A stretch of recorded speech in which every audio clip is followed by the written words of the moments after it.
અને હવે વાત કરીએ પોલીસના ઓપરેશન મિલાપ વિશે। ડાંગ પોલીસે ઓપરેશન મિલાપ અંતર્ગત 13 વર્ષથી ગુમ થયેલા એક યુવકને શોધી હેમખેમ પરિવાર સાથે મિલન કરાવડાવ્યું છે।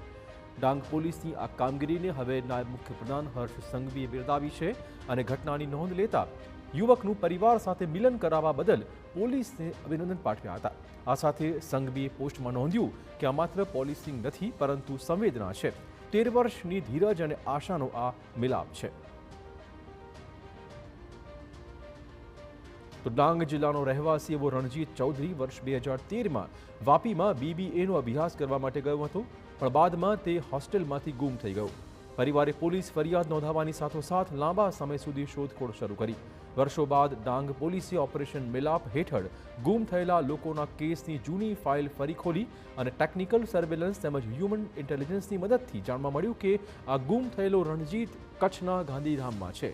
પોલીસે તાત્કાલિક ત્યાં પહોંચી રણજીતને શોધી કાઢ્યો અને પરિવાર સાથે મિલન કરાવ્યું।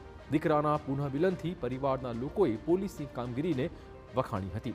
ડાંગ પોલીસની ટીમનું સન્માન કર્યું। પોલીસ ગુનેગારોને પકડવાની સાથોસાથ વિખૂટા પડેલા પરિવારોને ભેગા કરી આપવાનું માનવતાનું ઉદાહરણ પણ પૂરું પાડે છે।